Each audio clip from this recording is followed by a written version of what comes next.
Good morning! Good morning mga palangga. So, kakatapos ko lang mag-workout. Nag-plank-plank ako. Yun lang yung ginawa ko din.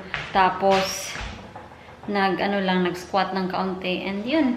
So, ngayon, nagluluto ako ng noodles. Yan. Noodles na lang tayo. Yun kasi yung madaling makain. Madaling lutuin. Kaya yun. Wala dito si Mr. Umalis. Umalis siya saglit kasi meron siyang mga kukunin na materyales para sa Range Rover.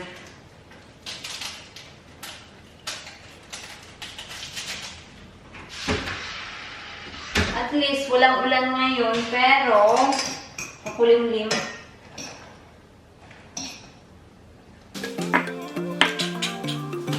Nandito na si Mr. mga palangga, and later tonight pala, sa puna natin for our tea, we will have this prawns, rice, and ay, nalabas ko na pala, spring rolls. Yan. Yan. So, nung lumabas si Mr., bumili din siya ng cranberry juice kasi yesterday nakalimutan kong bumili ng cranberry juice, which ito na lang yung cranberry namin. So, bumili siya ng dalawang cranberry juice sa sa local shop dito. And yun lang. Yun lang yung ganap. Magsasampay tayo. Yan.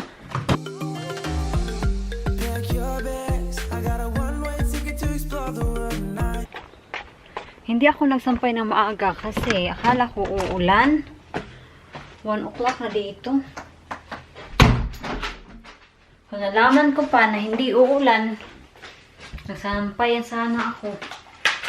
Gusto ko lang itong i-share sa inyo mga palangga. Last night in bed, very random, sabi ni Mr. Napanood na siguro niya yung vlog natin ba? Sabi ko sa kanya, yung ex daw niya. Napagano'n ako kay Mr. What? Weh, bakit naman niya papanoorin? Na-curious pa siya sa life mo ngayon, sabi ko.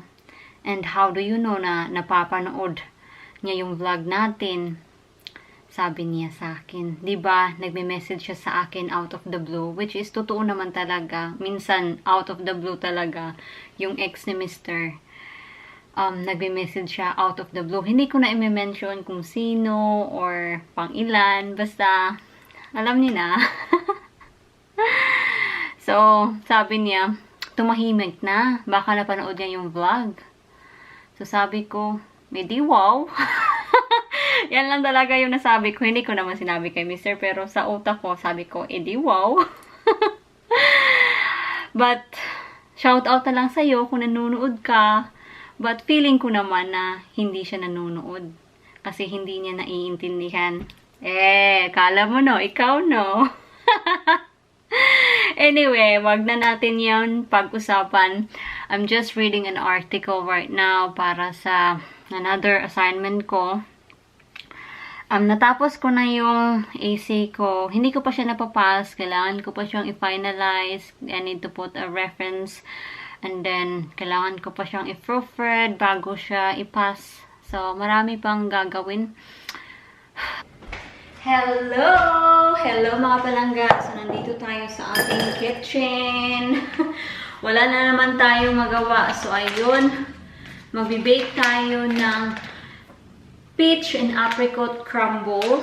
Hindi ako magaling gumawa ng crumble, but we will try. So, kailangan natin ng isang lata ng peach and mga 100 grams siguro ng apricot. So, i-drain ko lang yung peach natin. Kasi meron siyang syrup. Hindi natin kailangan yung syrup. Yan. Yan yung timbangan natin. Grams. Yung weight niya is 775 grams. Then put it into 0.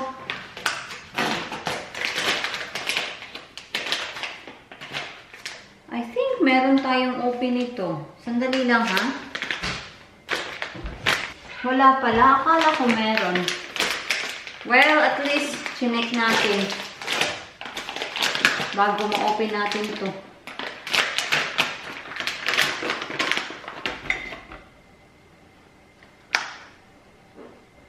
Itong nilagay ko, na ganito lang. 100 grams na siya. So, tryan natin ng mga 200 grams siguro.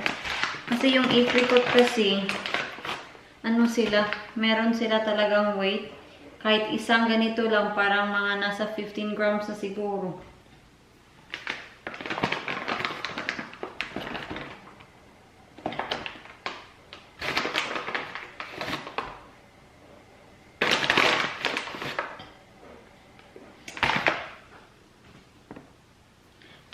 Grams exactly.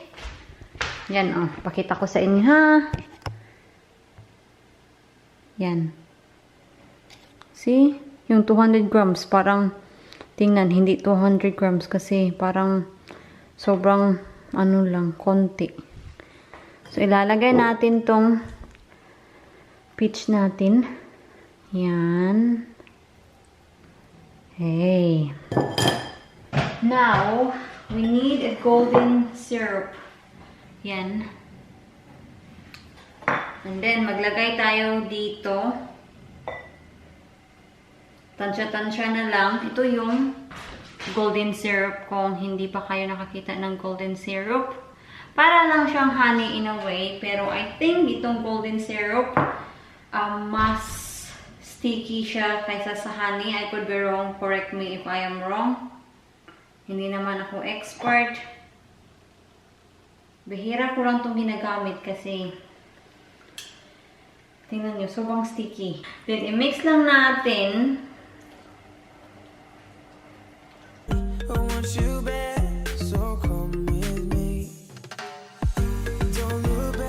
Sa trabaho ko din ito natutunan na pag peach and apricot crumble, kalagyan mo ng golden syrup. Hindi ko alam.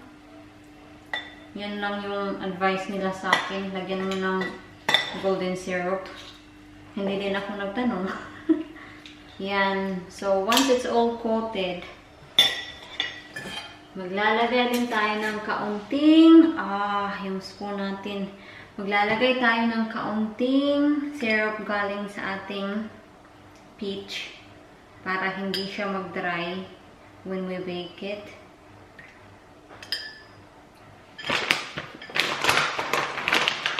Magdadagdag pa ako ng konting apricot. Kaunti lang. I like apricot. Pwede mo itong kainin.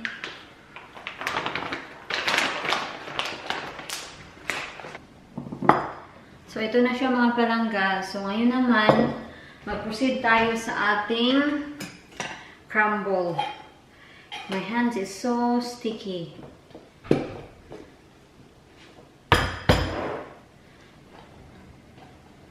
Kailangan natin siyang i-sealed ng mabuti. Kasi pag hindi natin siya sinira ng mabuti, masisira yan.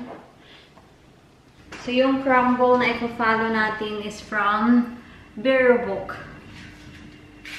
I'm pretty sure meron tong crumble recipe kasi nakita ko ata. Fruit crumble. So, ipreheat natin yung ating oven. I-measure ko lang yung mga ingredients sa fruit crumble, mga loves.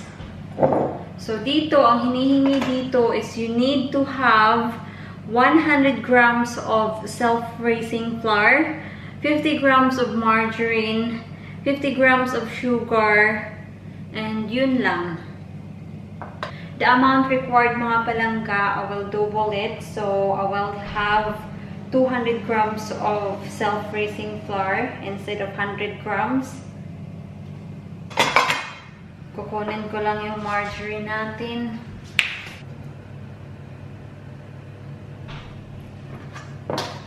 So, ito pala yung margarine na ginamit ko. Itong Bertulli. I'm not sure how to pronounce it. But kayo na ang bahalang mag-decide mag-pronounce. Yung sugar, 75 grams lang yung sugar na ilalagay ko instead of 100 grams kasi ayaw ko yung masyadong matamis kasi ito matamis na siya. So ayaw nating ma-over sa tamis yung ating pudding. Ano ba yung ginagawa ko? I want sugar. Hindi naman sinabi dito kung anong type ng sugar na ilalagay. So, I presume it's a granulated sugar. Yun lang naman ang meron tayo. So, walang magagawa kundi ito lang talaga yung gagamitin natin. So, ngayon naman, according here, rub fats into flour until resembles into breadcrumbs. And then add sugar, mix thoroughly with knife and spread over the fruit. So, i-mix natin. Well, i-rub yung fat para mag-resemble siya into breadcrumbs.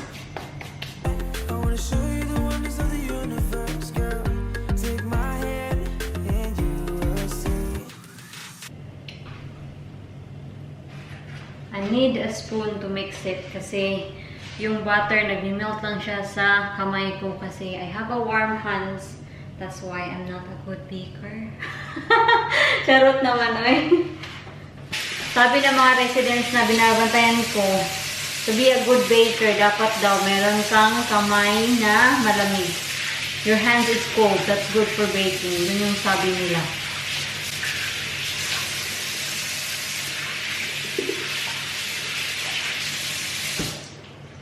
Kasi nakikita niyo naman, hindi siya nagre-resemble into breadcrumbs kasi yun na nga yung margarine. Nag-melt na talaga siya sa kamay ko while I am trying to mix it. Tatransfer natin siya dito.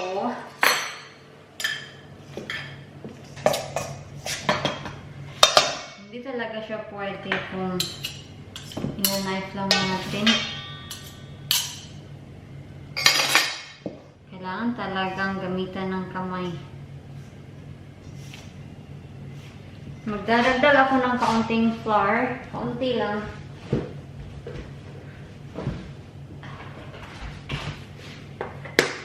Yan.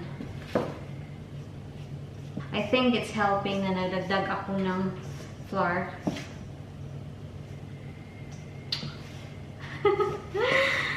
Hey!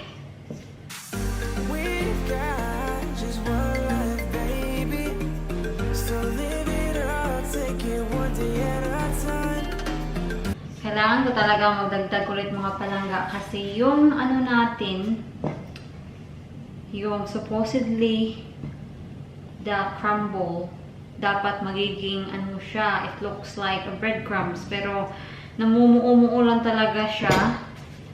So, dagdag ulit tayo ng flour. This is my second time to make a crumble. Yung first time, hindi siya successful. Ito naman talaga kailangan practice na ng practice until you succeed. Hindi naman automatic na ginagawa mo yung isang bagay, expert ka na. Kailangan talagang pagprapraktisan.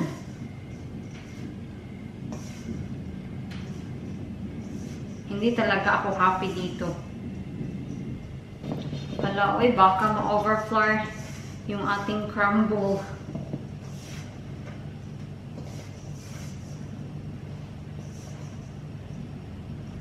Okay na siguro yan mga palangga. What do you think?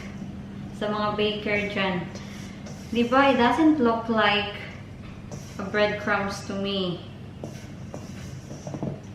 Well, sort of. What do you think?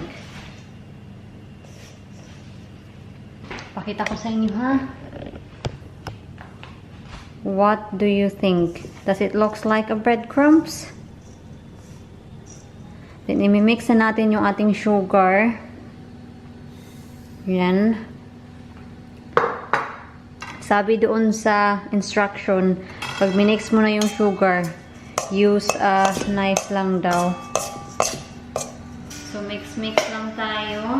So, once na feeling mo, it's already well mix. Then, ilalagay natin dito sa ating fruit. Ito yung fruit natin. So, yan lang natin. I hope lang talaga mag-work. I'm not sure about this, mga palangga. Sa mga nagtatanong pala, sa mga measurement dyan, sa mga timing, I don't put measurements or timing sa mga niluluto ko kasi ako din, hindi ako expert. So, tulad ngayon, parang trial and error din ba. So, ayaw kong magbigay ng measurement kasi ayaw kong i-blame nyo ako na, hala, ito yung advice niya, bakit hindi nag-work? So, hindi pa ako confident na magbigay ng mga cooking advices. Charot, cooking advices. Kasi ako talaga, hindi pa din ako expert. Tamang-tama lang yung dish na ginamit natin. I hope lang hindi siya mag-boiled over. So, I just gonna wash my hands and then after that, I will give you an up-close look yung before natin ilagay sa oven. So, ilagay natin siya dito just in case na mag-boiled over siya. Para naman, parang prevention siya para hindi na natin linisin yung ating oven. So, ito siya. Ito yung before sa ating fruit crumble. Yan. Peach and apricot crumble. Oh, maglalagay lang ako ng konting ito, yung demerara sugar. Kaunti lang. Just a sprinkle. Can you see the demerara sugar on top? A little bit. Lagay na natin siya sa oven for 15 minutes muna.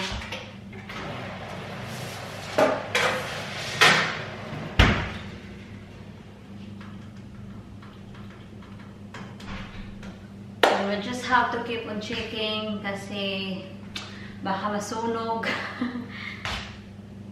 Umuulan mga palangga, so kailangan natin kunin yung ating sinampay. Dito muna kayo ha. Nagmamadali ako. Oop, muntik na kayo mahulog. Basta pa din yung ating sinampay. So, kukunin ko na lang yung clothes made natin. Andito ko siya ilalagay.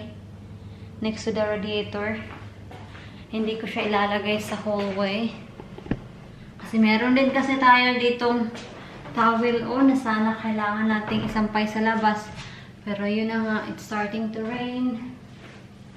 Balik na naman tayo sa dating gawin na nagsasampay sa loob.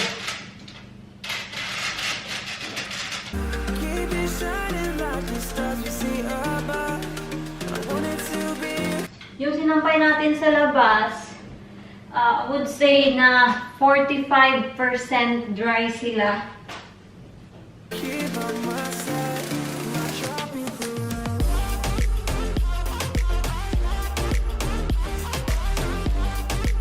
Seven minutes na lang yung natitira sa ating timer. I'm excited. I hope masarap siya and hindi siya masyadong sweet. Kasi minsan kasi pag yung pudding na sobrang sweet, nakakaumay. Nakakaumay ba yung term? Basta parang kumakapit dito sa lalamunan mo yung tamis. At ayaw ko yung ganyan. 1 minute na lang. Excited na ba kayo? Excited na ako kung ano yung magiging resulta. Obviously, hindi na naman tayo nag-follow ng recipe. Typical. Very typical of me. Alam niyo ba, gusto ko lang itong i-share ha. I am so tempted to buy a rice cooker. Pero natatakot ako na pag bumili ako ng rice cooker, si Mr. hindi na siya kakain ng rice. Kasi si Mr. talaga ayaw niya na bibili ako ng rice cooker. Kasi yung rice cooker daw, yung kanin na niluto mo sa rice cooker, sobrang iba daw sa niluluto ko. Pag ako yung nagluluto, yung the way I cook it. So, sabi niya, mas masarap daw yung the way I cook it. Well, charot naman ni si Mr. Oy. Iba talaga yung may Mia's touch, di ba? Charot. I-check natin. What do you think, mga palangga? Oh! Came out nicely. And yung coloring niya, it's looking good. I'll give you an up-close look. Yan. I think konti pa mga loves para mas mag-golden brown pa talaga siya. Another 5 to 10 minutes siguro. Okay? So, ito yung first check natin. Yan. Oh, sarap tingnan. Para sa family ko. I'm pretty sure itong crumble, fruit crumble, magugustuhan to nila ba? These are still frozen. But it's okay. We still have plenty of time. Time here is mag 5 to 2 na siya ng hapon. Ilalagay ko lang to sa microwave. I cannot wait, mga palangga, na matapos itong pandemic para naman yung family ko makatingin-tingin sila ng oven, and kung ma-afford nga, bibili tayo ng oven kasi sobrang excited nilang matutong mag-bake. At sinabihan ko sila na tuturuan ko kayong mag-bake kasi madali lang. Char! Alam niyo, na-witness niyo yung mga pag-bake ko. Shh! Yan yung palagi kong sinasabi sa ate ko na magaling na talaga ako magluto, magaling na ako mag-bake. Hindi naman magaling, pero I am learning.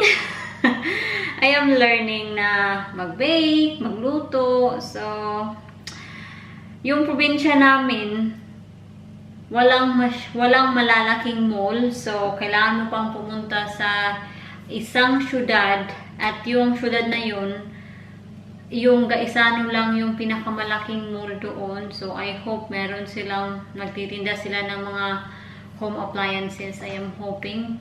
Hindi ako sure. Meron namang M-Core. 5 minutes is gone. So, check muna natin, ha.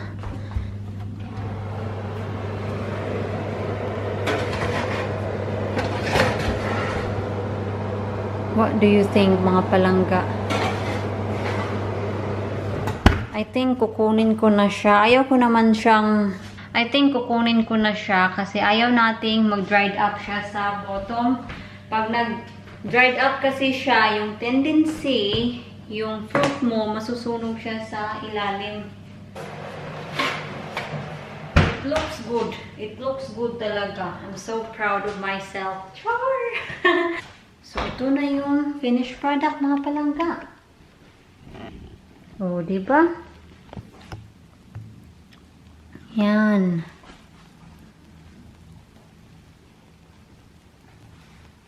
Oh, ang sarap tingnan. Tutusukin lang natin, ha, to make sure na luto talaga yung ilalim. Yan, luto naman siya, mga palangga. May butas na siya. Takpan natin. Yan. Ano kaya ang magiging reaksyon ni Mr. Nagmawa na naman ako ng pudding? Kasi yan ginawa natin. Kailangan siyang kainin talaga agad-agad kasi hindi siya tulad ng cake na nare-reserve natin for like, let's say na lang 5 to 7 days. Yan. Pag hindi mo nakain agad, masisira. Pudding time. So I'm just making a custard.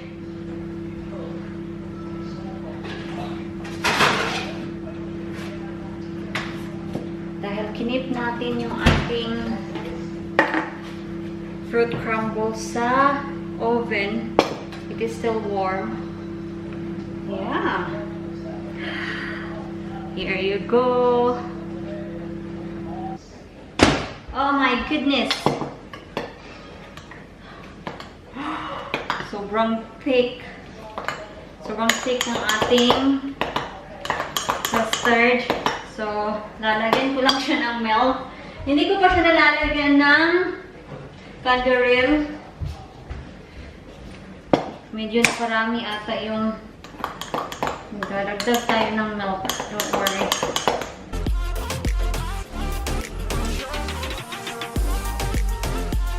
Are you excited?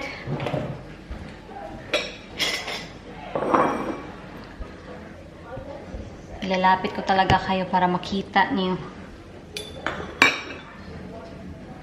Kuha muna kayo. Yan. This is all for you mga palangga. Sus na po. Kung nandito pa lang kayo, why not? Bibigyan ko talaga kayo. Perfect yung crumble natin kasi nag-crumble talaga siya, na-set siya. Yan.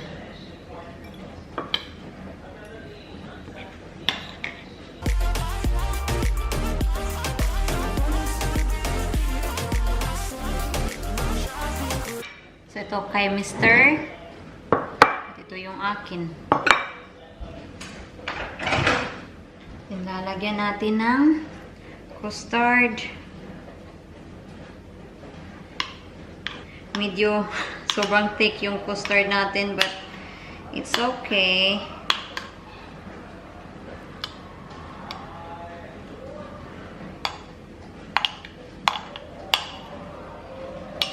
Yung natirang custard, papalamigin natin yan for tomorrow kasi si Mr. gustong-gusto niya yung custard na naka-chill. Mr. Ito na. Here it is. So, ito yung finished product natin mga palangga. Yan.